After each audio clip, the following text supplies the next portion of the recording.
하나님 말씀을 보겠습니다. 하나님 말씀 누가복음 4장의 말씀입니다. 9절에서부터 13절까지인데요. 한 절씩 교독하겠습니다. 또 이끌고 예루살렘으로 가서 성전 꼭대기에 세우고 이르되 네가 만일 하나님의 아들이거든 여기서 뛰어내리라.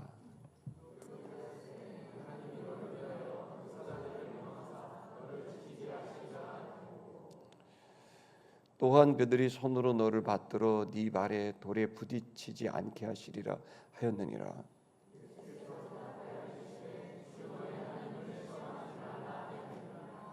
같이 하겠습니다. 마귀가 모든 시험을 다한 후에 얼마 동안 떠나니라. 아멘. 오늘 말씀은 예수님의 세 번째 시험입니다. 마귀가 예수님을 찾아와서 성전 꼭대기, 예루살렘 성전 꼭대기에 세우고 또 구약 성경 시편 91편의 말씀을 인용하면서 시험하게 됩니다. 참 특이한 거는 성경으로 시험하는 거죠. 첫 번째, 두 번째는 현실로 시험했다면, 사명으로 시험했다면, 이 세 번째 시험은 성경으로 시험하고 또 사명으로 시험합니다. 그러면서 하나님의 사랑, 하나님의 보호를 시험해봐라 라고 하면서 성전 꼭대기에서 뛰어내리면 하나님 반드시 너를 도와줄 거다. 그리고 네가 죽지 않고 천사가 와서 너를 도와줘서 살아날 거고, 그러면 수많은 사람이 너를 인정하게 되고, 그리고 네가 메시아의 사역을 하는데 결정적인 인재를 이제 맞이하게 될 거다. 하나님 너를 보호하고 또 하나님이 너에게 좋은 인재를 붙이고 또 네가 사명을 인류를 구원하려면 이 방법이 좋은 방법이 아니냐, 그러면서 유혹하는 겁니다. 당시 예수님은 제자가 한 명도 없습니다. 광야에서 40일 동안 굶주리고 금식하고 기도하셨기 때문에 제자 한 명도 없고 혼자 유대 광야에서 40일을 고독하게 금식하고 기도하신 그런 상황입니다. 오늘의 주제는 바로 두 가지입니다. 하나님을 시험하는, 하나님의 사랑을 증명하는, 그러니까 하나님에게 하나님 사랑을 증명해 보세요 라고 하는 하나님을 시험하는 것과, 또 그리고 자기 자신의 존재와 능력을 증명해서 많은 사람들이 자기를 따라오게 하고, 또 그리고 그것을 통해 사명을 쉽게 이루고자 하는 방식을 이야기합니다. 여러분, 우리들이 이 본문을 통해서 우리는 지금 정말 많은 나를 증명하고 인정받고 하는 그런 사회에 살고 있다 보니까 상대적으로 내 자신이 너무 내가 무시당하거나 소외당하거나 그렇게 되면 나를 좀 증명하고 싶고, 또 내가 어떤 일을 맡았는데 사람들을 이끌어 가야 되는데 사람들이 내 말을 잘 안 들으니까 내가 뭐 좋은 학교 나왔다 그렇게 하든지, 또 아니면 내가 이런 과거의 일들을 성공적으로 했다 그걸 또 얘기하든지, 근데 그런 걸로도 안 되면 입증을 하고 증명을 해서 내가 여러분의 참된 리더입니다 이렇게 하면서 지도자로서 사명을 감당하거나 또 내 주어진 일에 지도자로서 자기를 입증하는 그런 일이 우리에게는 많이 있습니다.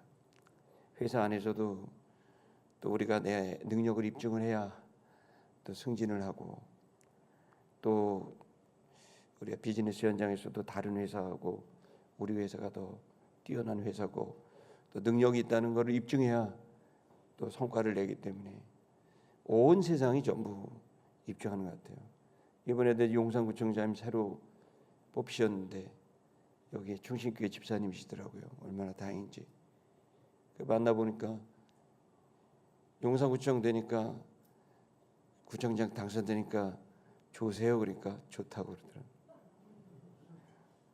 그랬더니 정말 좋아요 그랬더니 당선된 날 좋았고 그날 밤부터 부담스러워서 자기가 한 말을 입증해야 되고 또 자기가 뛰어난 리더라는 것을 이 산적한 문제가 있는 용산에 입증해야 되니까 잠이 안 온다고. 그래서 제가 설교를 또 준비했지 않습니까? 증명할 필요 없다고. 그냥 용산구민을 사랑하고 그 사랑의 마음으로 행정을 펼치시면 된다고.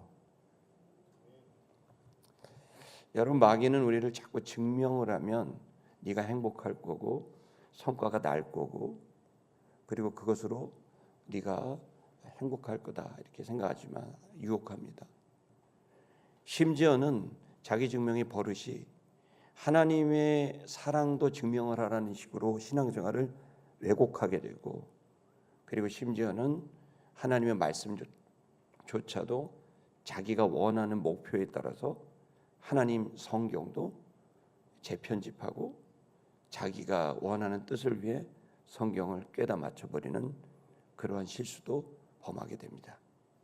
오늘 본문은 우리들에게 자기 증명의 굴레에 쌓여있는 감옥에 갇혀있는 현대인들한테 좋은 해결책을 주시고 있다고 생각합니다.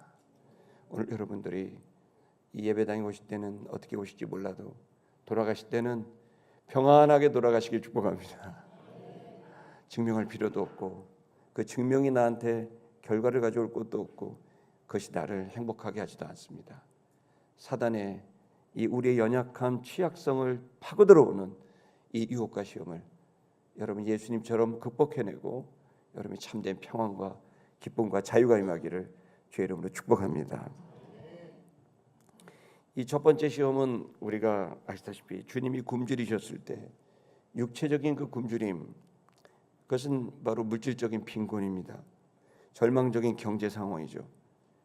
그 속에서 예수님을 이렇게 네가 지금 배고프지 않냐? 너에게 지금 결핍이 있지 않냐? 너한테 지금 이 돈이 필요하지 않냐? 이 재산이 필요하지 않냐? 라고 이렇게 얘기를 하는 겁니다. 그러면 이 돌을 떡으로 만들라라고 하면서 먹을 수 없는 돌을 요소를 불려서 네가 먹을 수 없는 것을 떡으로 만들어서 네 필요를 채우고 그렇게 되면 네가 건강하게 되고 그렇게 되면 메시아 사역을 힘있게 할 수 있지 않겠냐 이러면서 설득하는 겁니다. 그 유혹하게 됐을 때 예수님이 하신 말씀은 사람이 떡으로만 사는 게 아니라 라고 말하면서 떡으로 하나님의 일을 이룰 수 있는 것도 아니고 떡이 채워진다고 해서 행복해지는 것도 아니고 떡이 채워진다고 해서 사명이 많은 사람이 나를 따르는 것도 아니다. 떡보다 더 중요한 건 하나님의 순리를 지키는 거고 말씀을 따라가는 거다. 그렇게 얘기하셨어요. 두 번째는 천하 만민을 보여주시면서 보여주면서 마귀가 이거 내 손 안에 있다. 생각지도 않게 내 손에 들어왔다. 니들이 죄를 범하면서 이 땅의 권세, 세상의 주관이 나한테 왔다. 근데 내가 이거 언제까지 쥐고 있겠냐? 넘겨줄 거 아니냐? 근데 내가 누구한테 넘겨주겠냐? 그래도 나한테 잘하는 사람, 내가 원하는 사람한테 넘겨줘야 되지 않겠냐?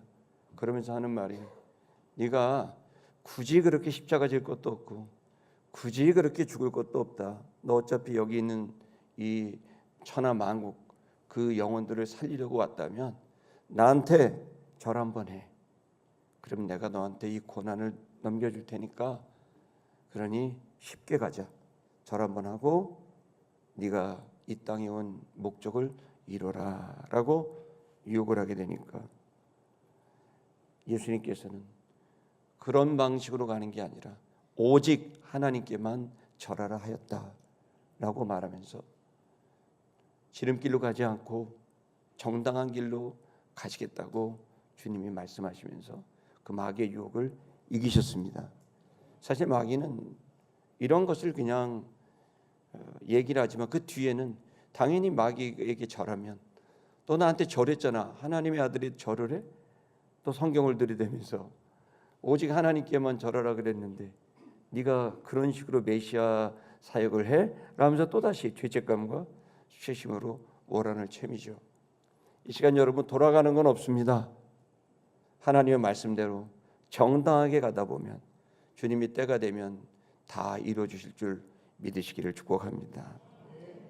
세 번째 시험입니다. 오늘의 이 시험은 바로 나를 증명하고 싶고, 내가 어떤 사람인데, 내가 어떻게 살아온 자인데 니들 나 무시하면 안 돼 라고 하는 그런 곳에서 자기를 입증함으로 뭔가 이 세상에서 행복을, 또 성과를, 목표를 이루려는 이런 우리의 취약성으로 인해 사단이 들어와 시험하고 있는 내용입니다. 여러분, 저와 여러분들에게 누구와도 비교하지 않고 여러분 스스로가 입증할 이유도 없이 자유함을 얻는 이 시간 되길 축복합니다. 9절을 한번 볼까요? 9절의 말씀을 보시면 또 이렇게 되어 있죠. 또 이제 조금 전에 말씀드린 대로 첫 번째 시험, 두 번째 시험, 그리고 세 번째 시험을 하고 있는 겁니다. 그 사탄은 그를 예루살렘으로 이끌었다 이렇게 됐습니다. 여기 이끌었다라고 하는 아고라는 이 단어는 인도하여 이끌었다는 거예요. 그러니까 굉장히 중요한 그 의미가 있어요. 왜냐하면 성경은 아주 정교하게 여기서 메시지를 담고 있어요. 여기 이끌었다는 아고는 to 리드했다는 거예요. 다시 말하면 오늘의 이 시험은 내가 뭔가 누군가를 이끌고 또 어떤 더 높은 자리, 더 중요한 자리, 그 자리로 가게 되는 그런 사람들에 대한 이야기입니다. 다시 말하면 내가 이 자리에 머물지 않고 더 나아가기를 원하고, 더 사람들에게 인정받기를 원하고, 그리고 더 추앙받기를 원하고, 그리고 그것에 성과를 내기 원하는 바로 그러한 마음을 가진, 아마 우리 모두가 그럴 겁니다. 이 자리에 머물러 있지 않고 나는 어제보다 더 나은 나로 나아가고 싶다. 여러분, 이런 생각을 가진 우리 모두에게 해당하는 말씀이라고 생각합니다. 예수님을 어디로 데려가죠? 폭풍 같은 리액션 부탁드립니다. 그 전에 그러니까 이렇게 잘 봐야 돼요. 예루살렘이잖아요. 여러분, 꼼꼼해져야 돼. 마귀에게 시험에 빠져 이러다가 제일 먼저 예루살렘이에요. 예루살렘이 어디예요? 예루살렘은 온 지구에서 제일 중요한 땅이에요. 온 지구에서 가장 중요한 도시예요. 왜요? 이름 자체가 여호와와 샬롬하는 땅이에요. 야훼와 샬롬하는 예루샬렘이에요. 그건 뭐죠? 죄로 인하여 완전히 단절되어 있는, 하나님과 야훼와 단절되어 있는, 여호와와 단절되어 있는 지구예요. 이 만국, 그 모든 지구에 유일하게 하나님이 지정하여 이 만국이 하늘과 연결될 수 있는 한 지점을 선택하셨어요. 그 지점이 바로 예루살렘이에요. 그래서 거기는 하나님과 단절된 이 땅의 모든 죄인들, 고통과 불안과 두려움과 죽음을 향해 가는 그 모든 소멸의 본능적 두려움 속에 살고 있는 수많은 영혼들이 바로 하나님을 만날 수 있는, 신을 만날 수 있는 그 지정되어 있는 바로 그곳에 주님이 오셨고, 그곳에서 온 인을 위해 죽으셨고, 그곳에서 온 인류를 위해 부활하셨고, 그곳에서 온 인류를 위해 승천하셨고, 그곳에 다시 오실 이 바로 예루살렘에 예수님을 이끌어 오신 거예요. 이것은 온 인을 구원하기 위한 가장 중요한 땅, 거기로 이끄는 거예요. 여러분, 하나님이 여러분들을 이끌어 가실 겁니다. 아멘. 우리는 점점 중요한 땅으로 갑니다. 나이가 되면 될수록 점점 더 내가 이 땅에 온 이유와 목적을 향해 갑니다. 저와 여러분들의 예루살렘이 있기를 축복합니다. 그 예루살렘에서 제일 중요한 건물이 어딜까요? 폭풍 같은 데 성전이죠. 그렇습니다. 여러분, 예루살렘에서 가장 중요한 게 성전입니다. 그 건물, 거기로 또 데려갑니다. 수많은 예루살렘의 건물이 있습니다. 관청도 있고 시청도 있고 군인 숙소도 있고 뭐 많습니다. 그러나 거기에 높은 경제와 정치와 뭐 교육과 모든 건물이 있지만 가장 중요한 것은 바로 그 영혼, 인간의 영혼, 그것을 담당하는 성전으로 데리고 갑니다. 그리고 그 성전에서 가장 중요하고 가장 높은 곳이 어디입니까? 꼭대기입니다. 거기서는 가장 하나님과 가까운, 물리적으로 가장 하나님과 가까운 성전 꼭대기로 예수님을 데리고 갑니다. 그것은 예수님의 사명과도 같은 여정이라고 생각하고 또 그것은 우리들의 여정이라고 또 생각합니다. 그곳에 보니까 뭐 이제 막 보이는 겁니다. 근데 거기서 보여준 게 아니라 그 성전 꼭대기에서 뭐를 하죠? 뛰어내리라는 거예요. 뛰어내리라는 거예요. 이 유혹을 주는 거죠. 자, 뭐라고 말하면서 뛰어내라 그러냐면 이유가 있어요. 네가 만일 하나님의 아들이라면 너의 존재를 입증해라. 어차피 너는 하나님의 아들로 왔고 메시아로 왔다. 그러면 사람들에게 네가 메시아라는 사실, 네가 하나님의 아들이라는 사실을 어떻게든 알려야 될 거 아니냐. 제일 좋은 방법이 여기 있다. 이렇게 수많은 사람들이 예배드리러 온 바로 이 성전에서 뛰어내리는데 그 성전에서 뛰어내릴 때 죽지 않고 천사가 와서 너를 받쳐준다면, 그리고 다시 성전 꼭대기로 다시 세워준다면 너는 쉽게 갈 수 있고 또 너를 입증함으로 인해서 너의 사역엔 수많은 제자들이 오게 될 거야. 너를 입증하고 네 능력을 입증하고 네 인격을 입증하고 네 존재를 입증하면 너에게 좋은 일꾼이 붙을 거야.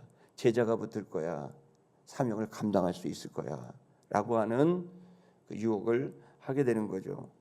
그럴 때 이 유혹을 할 때 사탄이 어떻게 말하는지 자세히 보시면, 네가 만일 하나님의 아들이라고 한다면, 그렇다면 여기 본문을 보십시오. 너라는 단어가 얼마나 많이 나오는지 보면 너는 분명히 너라고 되어 있습니다. 너는 뛰어내려라. 스스로, 너 스스로. 그리고 여기에서 아래로 뛰어내려라 라고 말을 합니다. 우리 9절 그 다음 구절도 좀 볼까요?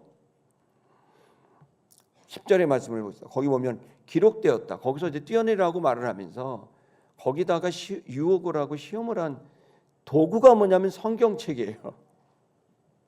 구약 성경 시편 91편 11절 12절을 인용하면서 예수님을 성경으로 시험해요. 그러면서 여기서 기록하고 있다. 그라포 그러면 기록되었다, 새겨졌다.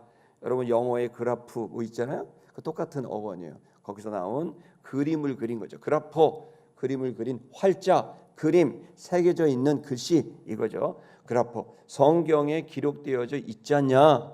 그러면서 시편 91편을 이야기를 합니다. 하나님이 그의 사자들을 너를 위하여, 너를 지키게 하시기 위하여 명령을 하실 것이다.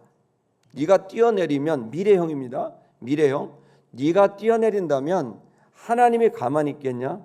네가 하나님의 아들인데, 너를 사랑하는데, 그러니 네가 뛰어내리게 된다면 하나님의 사랑이 입증될 거야. 너를 얼마나 사랑하는지 입증이 될 거야. 그러니까 가장 좋은 방법 아니겠니? 뛰어내려라. 그럼 하나님 얼마나 사랑하는지 입증이 될 거야. 그러면서 너를 위하여, 너에게 스스로. 여러분 지금 마귀가 교묘하게 시험을 하는데 하나님에게 집중하지 않고 누구에게 집중하죠? 나에게 집중하게 하는 거예요. 여러분 시험은 간단해요. 나에게 집중하면 시험 들고 하나님에게 집중하면 은혜를 받습니다. 하나님 나 초라해요. 저 궁색해요. 저 부끄러워요. 저 어쩔 땐 수치스러워요. 여러분 내 자신에 대한 사람들의 평가, 사람들의 시선, 그 속에서 여러분 시험은 시작되는 겁니다. 이 시간 여러분에게서 주님을 향하여 눈을 들기를 주의 이름으로 축복합니다. 근데 그러면서 이야기를 하게 되는 겁니다. 11절을 볼까요? 그 다음 구절 보면 그렇다고 한다면 그 사자를 보내서 손으로 너를 받들 거다. 천사가 와서 너를 손으로 받들 거다. 너를 받들 거다. 그리고 너가 네 발이 돌에 부딪히지 않게 할 것이다. 이렇게 얘기하는 거예요. 그러니까 이 본문에서 너라는 말이 6, 7번 나오는 거예요. 그래서 계속 여기에서 성경에게 집중하고 하나님에게 집중하는 게 아니라, 하나님의 뜻이 아니라 누구? 나에게 집중하게 하고 내 뜻에게 집중하게 하는, 나의 사명에 집중하게 하는 이 관점을 하나님에게서 살짝 비틀어서 나를 보게 함으로 인해서 결국에는 하나님에 대한 믿음이 아닌 나에 대한 불안감을 조성하게 되는 거죠. 이 시간 여러분, 오늘 이 아침에 여러분, 이 주일날 나온 여러분들이 날마다 주님을 예배하고 주님을 향해 고개 드는 말씀의 시간이 있고 또 기도의 시간이 있고 하나님을 만나는 특별한 시간과 공간이 여러분이 열리게 되길 축복합니다. 자, 그렇게 얘기를 하니까 얘기 들어보니까 그럴싸하죠. 성경이 그렇게 기록되어 있다 그러고 또 맞아 하나님이 나를 사랑한다면 내가 여기 떨어지면 그러면 하나님의 사랑이 입증될 거 아니야? 이렇게 생각을 할 수 있게 되는 거죠. 지금도 적지 않은 사람들이 하나님 저 뛰어다닐래요? 그럼 저 도와주실 거죠? 하나님 저 사랑하신다면서요? 그러면서 하는 식의 내 뜻, 하나님의 뜻을 위하여 하는 게 아니라 내 뜻을 관철시키기 위해 하나님의 사랑을 시험하듯이 그렇게 건강하지 않은 관계 안에서 있는 사랑을 시험하는, 사랑을 믿는 게 아니라 사랑을 시험하는 이 관계를 사단이 슬쩍 돌려놓으면서 예수님을 유혹하고 있습니다. 오늘 저와 여러분에게도 이런 시험이 있을 거라고 생각합니다. 12절의 말씀 보겠습니다. 그렇게 되니까 예수님께서 말씀을 하신 겁니다. 그것이 말씀을 하지 아니하였느냐 이렇게. 여기 보시면 말씀했다가 되어 있죠. 여러분 첫 번째 시험, 두 번째 시험에서는요. 그라포, 다시 말하면 그라포는 기록되는 활자를 얘기하시면서 이 기록이 되어 있고 이 기록의 근거에서 이기셨거든요.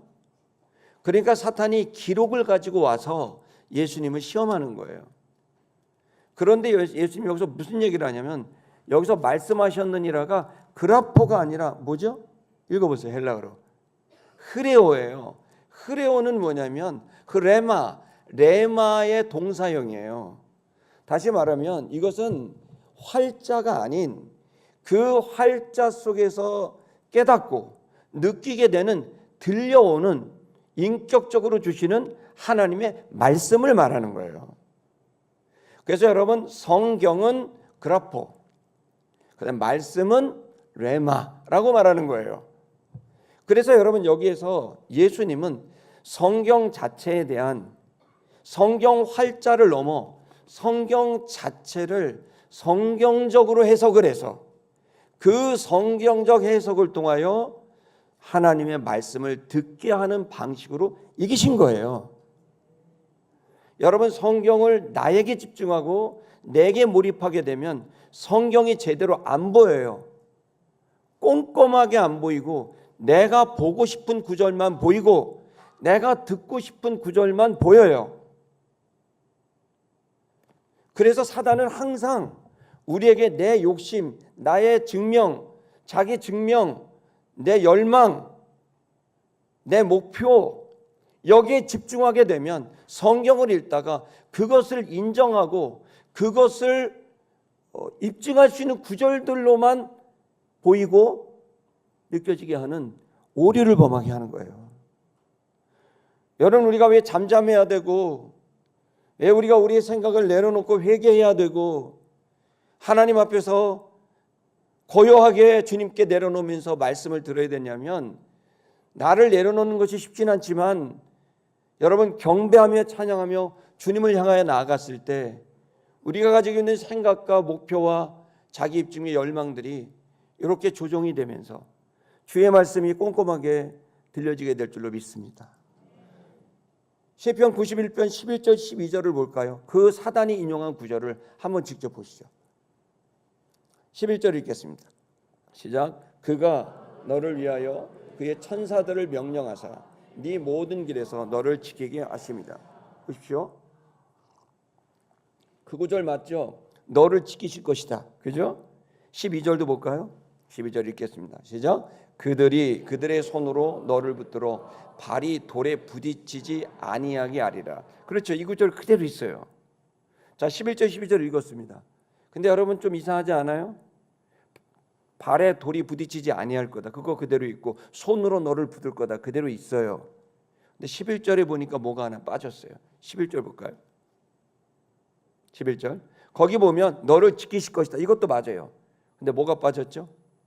네 모든 길에서라는 단어를 쏙 뺐어요. 이 시편 91편 11절 12절은 메시아 예언이거든요. 네 모든 삶을 내가 보호할 거야. 이건 오히려 거꾸로 나를 시험할 필요가 없어. 네가 망한 것 같아도 망한 게 아니야. 내가 내 손으로 너를 붙들 거야.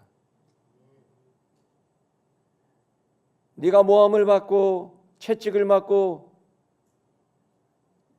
네 모든 일에 있어서 너를 지킬 거다. 메시아, 인자야, 네가 네 길을 가는 걸 두려워하지 마라. 네 모든 길에서, 모든 상황에서 내가 너를 지킬 거야. 이건 완벽한 하나님의 사랑에 대한 신뢰를 말씀하신 거거든요. 근데 사단이 여기서 딱 요 구절을 빼버리니까 너를 지키실 거다. 그러면 갑자기 하나님의 사랑을 시험할 수도 있는 거예요. 하나님 저 정말 사랑해요? 이번에 제가 한번 질릅니다. 저 사랑하시니까 지켜주실 거잖아요. 이건 정확히 하나님의 입장이 아니라 하나님의 사명이 아니라 내 입장과 내가 원하는 것, 그것을 위해서 하나님의 사랑을 시험하는 거예요. 우리 청년들이 있는데 이런 자매를 절대 만나면 안 돼야 되는데, 그게 뭐냐면 사랑한다고 말했고 내가 너를 끝까지 지켜줄 거로 말했는데 계속 형제의 사랑을 시험하면서 진짜 나 사랑해? 그러면서 그럼 이거 해줘. 진짜 내 사랑해? 그럼 여기 가줘. 그런 자매를 경계하시기를 축복합니다. 그건 사랑이 아니라, 신뢰가 아니라, 희망이 아니라, 그건 관계를 좀먹는 거예요. 여기 분명히 모든 길에서 나는 완벽하게 너를 지킬 거고, 네가 떨어져도 내가 너를 붙잡아, 손으로 붙잡아 너 있던 자리로 돌려놓을 거야 라고 하는 이 놀라운 말씀을 사단은 어쩌면 그렇게 탐욕적인 말씀으로, 관계를 깨는 말씀으로 바꾸는지요. 여러분, 이단이 성경책 없습니까? 이단 다 성경책 합니다. 활자가 중요한 게 아니에요. 그 활자 속에 담겨지는 꼼꼼한 1.1회까지도 살펴야 되고, 그렇게 하지 않으면 우리가 원하는 그 구절을 짜맞추기식이 하는 아전인수격 해석으로 우리도 모르게 우리의 탐욕을, 하나님의 사랑을 시험하면서 엉뚱한 길로 갈 수 있다는 것을 알아야 됩니다. 오늘 이 시간 여러분, 우리에게 이 하나님의 말씀에 꼼꼼하게 주님을 볼 수 있는, 하나님 말씀을 통해, 활자를 통해 꼼꼼히 볼 뿐만 아니라 그 활자 속에 담겨져 있는 하나님의 음성, 성령님을 통하여 주신 하나님의 뢰마의 말씀을 여러분들이 들을 수 있기를 축복합니다. 그래서 신학교가 중요한 거예요. 신학교에서 저는 88년대 신학교를 갔을 때 선생님들이 너무 좋았어요. 저는 완전히 엉터리였어요. 그러나 그 신학교 선생님들이 성경책을 읽으라고 숙제를 내는데 읽을 수 없는 분량을 성경책을 읽으라래요. 얼마나 성경책을 읽으라는지 쪽지 시험 보고, 안 읽으면 나가라 그러고, 옷도 막 벗으려면 나가 그래요. 무채색 옷을 입어야 돼. 하나님에게만 집중하라는 거예요. 못 내면 나가. 파마하고 오면 나가. 남자 여자 같이 앉아있으면 떨어져. 하나님에게만 집중해라. 이 귀한 시간. 여러분, 이러한 말씀에 대한 열망과 열정과 결단이 여러분에게 있게 되기를 축복합니다. 여러분, 이 말씀은 그러면서 예수님이 계속 이어지게 돼요. 다시 본문으로 돌아갈게요. 예수님이 그러자 대답하신 겁니다. 예수께서 그에게 이르시되, 그것이 말씀하셨다. 레마의 말씀을 주셨다. 그건 뭐냐면, 너는 주 너의 하나님을 시험하지 말라고 명령하셨다. 여러분, 이 말씀은 출애굽기 17장에 있는 말씀입니다. 흔히 말해서 마사 무리바라고 하는 그런 사건입니다. 그래서 백성들이 출애굽을 했는데 물이 없어요. 물이 없으니까 하나님은 분명히 만나와 메추라기야 구원하시고 인도하시고 불기둥 구름기둥으로 인도하신다고 분명히 말씀하셨고 가나안 땅에 들어갈 거라고 말했지만 이들은 끝도 없이 하나님의 사랑을 시험해. 우리를 구원했는데 왜 물이 없냐? 그러면서 이들이 모세와 하나님을 원망하게 되는 거예요. 그래서 그 땅의 지음을 마사 무리바라 그랬어요. 마사는 뭐냐면은 시험이, 무리바는 뭐냐면 다투다 그런 뜻이에요. 그러면서 우리가 하나님을 시험하듯이 하는 신앙생활은 그야말로 건강한 신앙이 아닌 것을 설명하고 있는 내용입니다. 여러분들이 하나님의 사랑을 의심하거나 하나님의 사랑을 시험하는 엉뚱한 신앙생활이 없기를 축복합니다. 하나님의 완전한 사랑을 여러분 믿고 신뢰할 수 있기를 주의 이름으로 축복합니다.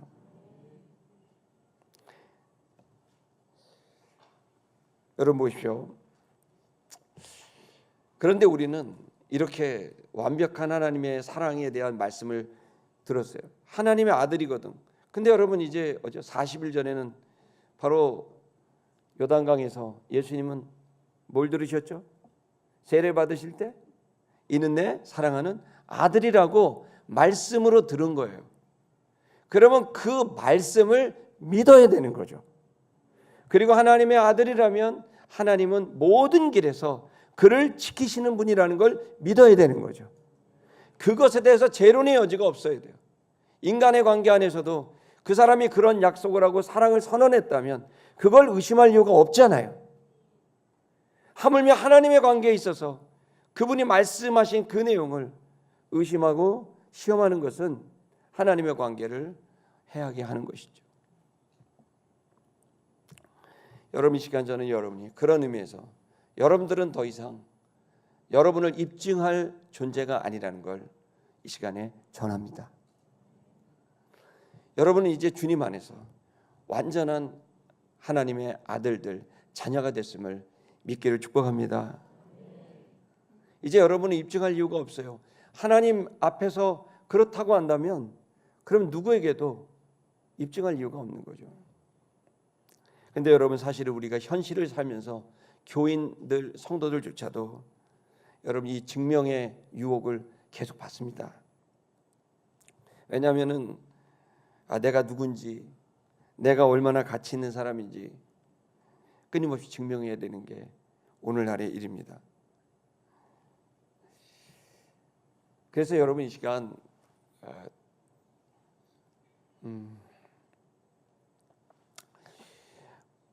우리 특별히 하나님의 일을 하고자 하는 사람들이 이 말씀이 참 중요한 말씀 같아요. 뭐냐면 우리가 하나님의 일을 해야 되는데 그 하는 데 있어서 첫 번째 시험인 물질적인 것도 필요하고 두 번째 시험인 일을 빠르게 쉽게 하는 방법도 필요로 한 유혹도에 빠지게 됩니다. 그리고 이 세 번째 시험인 나를 입증해야만 하나님의 일이 되지 않을까? 내가 이런 학교를 나왔어. 그냥 나를 입증해. 그러면 사람들이 따르지 않을까? 저 이런 학교 나왔습니다. 그러면 그걸로 사람들이 따르지 않을까? 내가 전에 이런 사역을 성공적으로 했습니다. 그러니까 저를 이렇게 제가 그런 사람입니다. 나를 입증. 그게 두 가지 면이 있는 것 같아요. 하나는 내가 너무 구차하고 부끄럽고 어떤 경우에 수치스러워서 내가 내 자신이 좀 제대로 나도 살아가는 인간으로서 인정받고 싶다라고 하는 그러한 입장이 있는가 하면 또 하나는 내게 받은 사명, 또 내가 주님께 받은 사명일 수도 있습니다. 그 사명을 잘 이루고 싶은데 그러려고 한다면 사람도 필요하고 돈도 필요하고 지혜도 필요하니 그럼 나를 입증해서 내 능력을 입증해서 내가 그 자리 예루살렘, 그 자리 성전, 그 자리 꼭대기까지 내가 가서 그 일을 감당해야 되지 않을까라고 하는 자기 입증의 고민에 빠지게 될 수 있다는 거죠. 이 시간 여러분 그런 우리 모두에게 우리는 세 가지를 좀 간단히 전하고 있습니다. 첫 번째는 저는 저와 여러분의 취약성을 인정할 수 있기를 축복합니다. 언제든지 우리가 내 존재를 입증해서 뭔가를 풀어가려는 생각이 늘 있어요.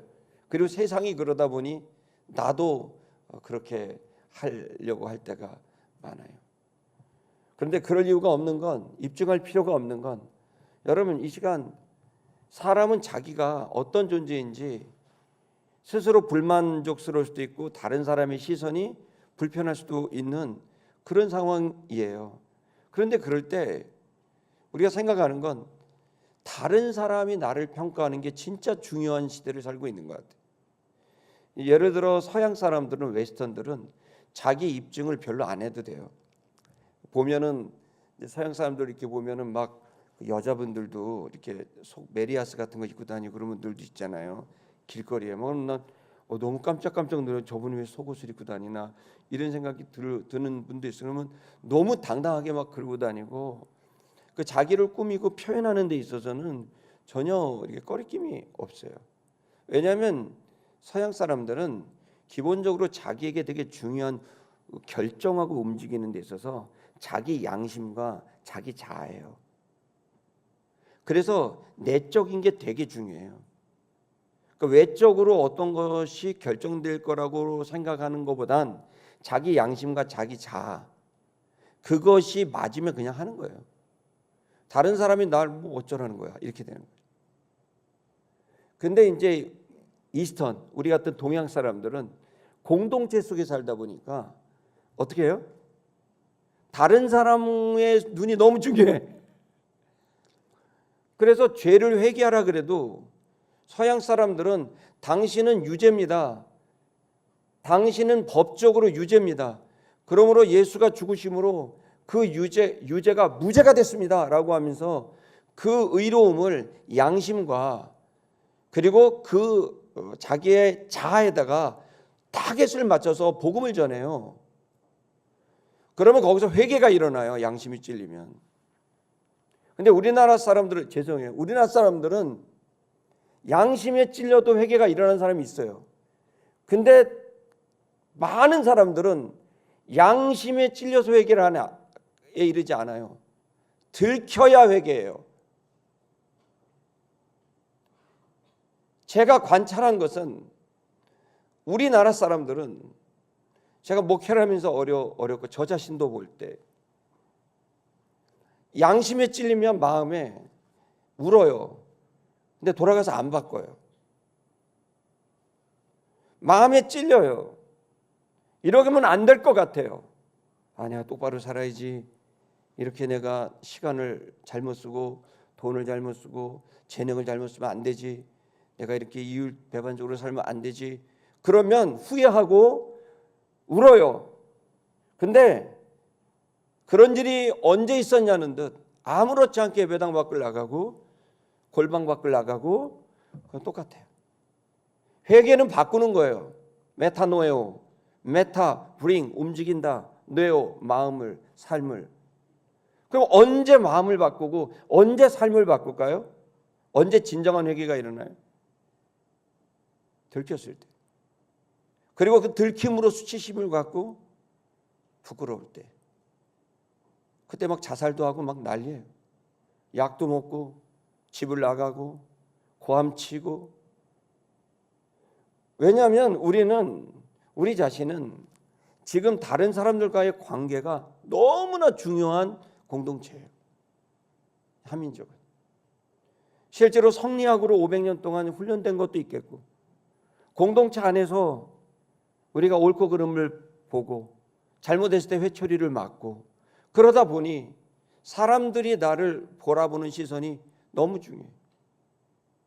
그러니까 나를 다른 사람들에게 내가 인정받는 건 내가 대단한 사람이고 성공한 사람이고 성공한 목사고 성공한 선교사라고 나를 입증하고 싶을 때는 하나님과의 관계에서 그것을 기뻐하는 거라기보단 가족들이 나를 어떻게 보나, 동료들이 어떻게 보나, 교단이 어떻게 보나, 사람들이 어떻게 보나, 이게 훨씬 더 중요한 거예요. 그 사람들이 보는 시선이 내 존재를 증명하는 것처럼 착각에 빠지게 해요. 이 자기 증명이 우리 모두를 오류에 빠지게 하고 진정한 회개에 이르지 못하게 하고 참된 구원에 이르지 못하게 하는 거예요. 여러분, 사람은 대상을 통해 자기를 봐요. 사람들이 나를 평가할 수 없는 건, 또 내가 내 자신을 평가할 수 없는 건, 첫째는 나는 나를 몰라요. 여러분, 여러분을 아십니까? 뭐 보여야죠. 저희 딸이 이제 외출하려면 이제 화장을 이렇게 하잖아요. 화장을 여러 번 하더라고요. 저는 이렇게 한 줄 알았더니 뭘 바르고 그 위에 바르고 뭘 바르고 나중에는 이렇게 그림을 그리고 그다음 나가더라고요. 그래서 제가 이제 넌 네가 보이냐?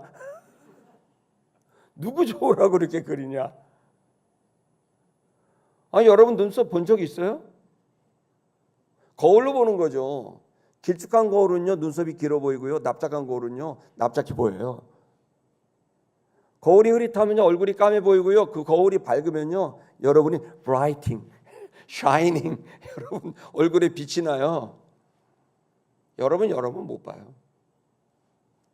나는 나를 못 본다고요. 그러니 여러분이 여러분을 판단하는 건 오류가 있을 수 있겠죠. 두 번째, 다른 사람이 나를 알아요? 알든가요? 여러분, 남편 여러분, 부인이 여러분 마음을 알든가요? 대답하지 마세요. 큰일 나니까. 자매 여러분, 부인 여러분, 남편이 여러분을 알든가요? 대답하지 마십시오. 가까운 한 입을 덮고 사는 사람도 나를 모르고 10길 물속은 알아도 한 길 부인 속을 모르는데 어떻게 합니까? 자녀 속을 합니까? 부모 속을 합니까? 근데 나를 평가한다고요? 그 평가가 어떻게 진실일 수 있겠습니까? 여러분, 그런데 우리는 계속해서 나, 그리고 그 속에서 상대, 그러면서 계속해서 우리는 우리 자신에 대한 존재 가치, 그리고 내 능력, 그것을 계속 입증받고 인정받으려고 하는 거예요. 여러분, 그럴 때 우리를 객관화, 나의 이 취약성을 알고, 그럼 무엇이 가장 나를 잘 알게 하고, 무엇이 가장 나를 제대로 보게 하고 온전한 길로 가게 할까? 여러분, 사람은 대상을 통해 자기를 본다고 말씀드렸잖아요. 여러분, 만약에 우리 교회가 사람들은 이렇게 키가 크고 날씬하고 뭐 슈퍼모델 같은 분이 이렇게 우리 교회는 지금 없지만, 그런 분이 이제 교회를 다니면 그럼 그 앞에 가면 어때요? 내가 참 살이 쪘구나, 이렇게 생각되잖아요. 내가 안 봐도 그 사람을 보는 순간 내가 좀 살이 쪘구나. 너무 잘생기고 뭐 우리 지난번에 부활절에 예수님 그 역할하신 분 환상적으로 생겼잖아요. 얼굴 볼 때마다 막 남자가 반할 정도 너무 잘생겼잖아요. 그래서 내가 못생겼구나 이런 생각을 하잖아요. 여러분, 교회로 왔는데 어떤 사람이 막 다이아 반지에 금 반지에 막 끼고 옷에다가 뭐 무슨 메스 뭐 이런 옷 무슨 이런 거 이제 막 그런 거 입고 딱 나타나면 내가 가난하구나, 돈이 많지 않구나, 그걸 느끼는 거 아닙니까? 한남동에 제가 길을 잘못 들어갔고 하얏트 호텔에서 모임 따서 올라가는데 길을 잘못 떠서 한남동 갔더니 집들이 집인지 벽인지 뭔지 모르겠네요. 쫙 있는 거예요. 근데 거기가 이재용 회장님 집이고 건너편이 뭐 최재용 회장님은 이제 뭐 그런 회장님 막 그렇지 뭐 그런 집들이래요. 그거 보는 순간 그때 느꼈어요. 내가 그렇게 좋은 집에 사는 건 아니구나. 여러분, 인간은 반드시 판단이 되고 입증이 되고 되는 거죠. 가치가 결정이 되겠죠. 근데 그렇게 본 가치, 여러분, 그것이 정말 진실일까요? 아니에요. 그것은 헛된 거예요. 그건 사실이 아니에요. 마귀는 계속 나에게 집중해요. 세상에 집중하게, 비교하게 해요. 그럴 때 여러분이 벗어날 수 있는 길은 이 취약성, 두 번째 어디로 가야 돼요? 취약성을 인정했다면 말씀으로 가셔야 됩니다. 아멘입니까? 제가 이 얘기 목사님의 설교는 결론이 똑같아요 그러더라고요. 성경 읽으세요. 그 다음에 가면 된다고 그랬었지. 아니 뭘 기대하세요? 성경을 보면 내가 보여요. 그 성경을 꼼꼼하게 봐야 돼요. 그 성경을 내가 가지고 있는 열망, 나의 수치심과 또 나의 자존심에 상한 마음에서 보기 시작하면 그 또한 보고 싶은 구절만 보일 수도 있고, 또 내가 뭔가를 얻고 싶고 지혜를 얻고 싶고 능력을 얻고 싶어. 그러면 그렇게 상태에서 성경을 보면 또다시 성경에는 그런 구절만 보일 거예요. 또 내가 결정했어. 이 결정, 그 결정을 지지할 수 있는 말씀들만 보일 거예요. 그래 여러분에게 도전합니다. 예배하십시오. 주님을 입술을 벌려 영과 진리로 예배하고 찬양하고 노래하십시오.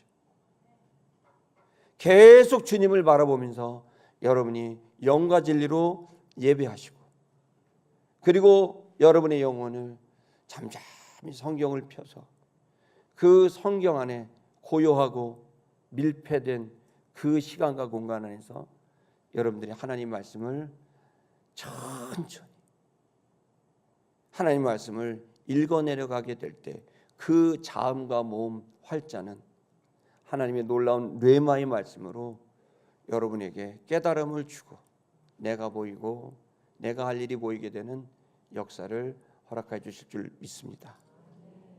그렇다고 한다면 세 번째, 여러분 어떻게 될까요? 입증하려고 일하지 마세요. 하나님에게 입증받으려고 인정받으려고도 하지 마세요. 사람들에게 인정받으려고도 하지 마세요. 가족들에게 인정받으려고도 하지 마세요. 사랑하기 때문에 하세요. 표현하세요.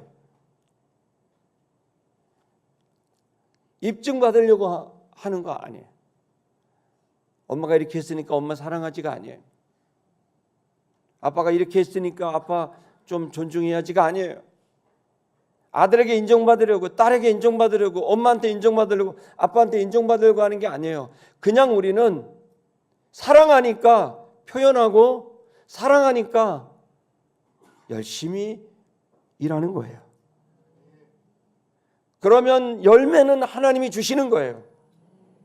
결과는 하나님께 있고, 나는 사랑을 표현할 만, 사랑을 시작하고 말하고 행동하는 것만 한다면 반드시 그것 안에 여러분은 평온을 느끼고, 여러분은 자유를 느끼고, 사람들이 인정하든 인정하지 않든 평온을 느끼고, 할 때 사랑으로 하니 기쁨이 느껴지고, 칭찬과 지적과 아무 관계없이 자유롭게 되는 참된 구원의 봉사자가 될 수 있습니다.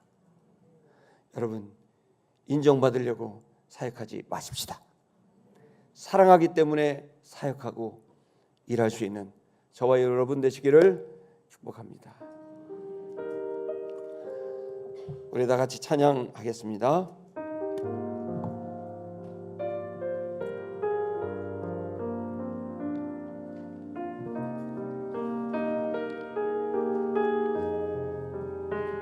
여러분, 하나님께 인정받으려고 헌금하지 마세요. 하나님께 인정받으려고 일하지 마세요. 여러분, 하나님은 이미 여러분을 인정하세요. 어떻게 해요?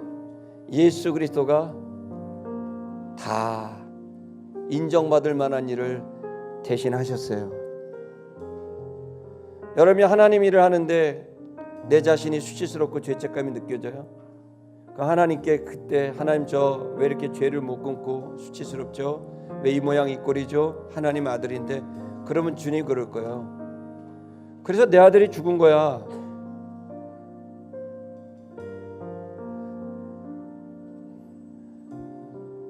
그것 때문에 내 아들이 죽은 거야. 그러니까 너무 그거를 인정받으려지 마라. 넌 다 이미 내 아들 때문에 다 인정이 됐다. 여러분이 은혜와 사랑이 조건 없는 사랑이, 그전엔 조건이 있었어요. 그러나 이제는 조건이 없습니다. 이제 그 조건 없는 사랑으로 여러분이 들어오셨습니다. 웰컴 투 주님의 은혜. 여러분, 이 안에 여러분이 있음을 알고 인정받으려고 절대로 생각하지 말고 사랑을 표현하며 사시기를 여러분 되시길 축복합니다.